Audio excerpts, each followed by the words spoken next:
Brought to you by Bright House Financial, established by MetLife.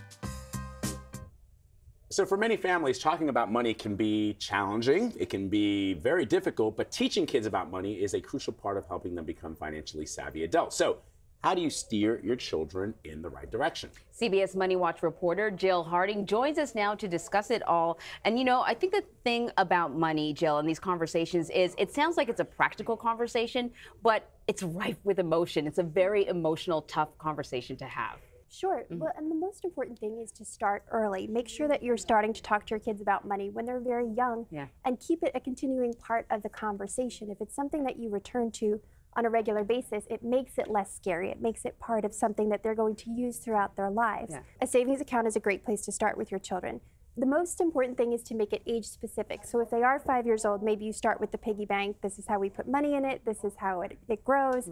Then to move to a savings account, but also to include them when they get a little older on how you handle your money. If you're spending money on a credit card, you show them, okay, we made this purchase at the store. You see it at the statement. Mom or dad goes to work. We earn the money and we're going to pay that credit card down. Start explaining to them what interest is. If you have to pay something down over time, how it might make something more expensive if there's an interest rate. The earlier you can get kids started with it, the better off that they're going to be. So then as they get a little bit older, they have their own money. They can spend their own money on what they want. And I think, you know, it's hard for parents to figure out when to help out, when not to. Do we pay for the car insurance or not? How do you kind of develop a strategy around that? Again, starting to have the conversation a little bit early. If they're starting to work, there's a lot of great online tools for this. Maybe if your kids are working, there's tons of apps. I go into this more in my article on MoneyWatch.com. But they can say, okay, I did this task, and you can pay them directly. And then they have to ask you before they spend that money. So they can say, hey, Mom, I'm going to spend this on going to the movies with my friend, and you can say yes or no, depending on whether or not the chores were complete. Things like that that teach them at an early age what work is and how to earn an income. You give them training wheels, sort of, right? Yeah, Which is what Vlad and I didn't have. We didn't have those training wheels. And of course, you know, it becomes, I feel like if these conversations, at least, you know, this was a while ago before we had the internet, for example, and I think that when credit cards appeared to, you know, in classrooms and in, you know, the student union, you thought to yourself, this is like free money.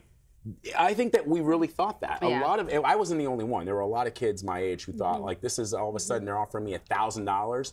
I don't need any kind of credit history. I don't need even a good credit rating. I'll just get $1,000 with these astronomical interest rates, but nobody cared about that at the time, right? And so if we'd known those things when we were younger, that might have prevented us from going into debt at such an early age. And you make such a great point, because a lot of what happens now is in the digital space. We pay for things with our phone. We pay for things with a credit card.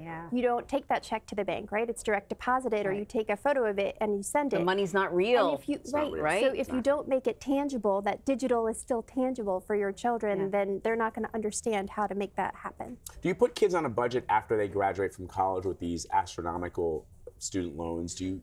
And they're living at home. You've got to pay for their groceries. They want to go out for the night. It's no longer, you know, $20. It's, you're talking, you know, hundreds of dollars. Right. So there's two things here. The first is, before they go to college, having a conversation about their expectations in terms of what they're going to pay in student loans after they get out, and what their expected earnings are in the profession that they choose, because I think a lot of people go to school and they don't know how much they're going to be earning when they get out and when they're going to expect raises. And so that's a conversation to have before they go.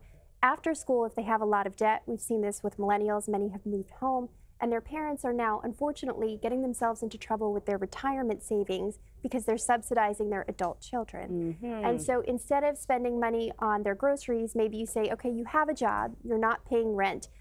Could you pay this much for groceries every month? Make sure that it's part of the conversation, because eventually you do want them to move out and to be able to handle it on their own. And not come back broke. Or come back at all. Exactly. Jill Harding, thank you very much, as always. Thank you. Brought to you by Bright House Financial, established by MetLife.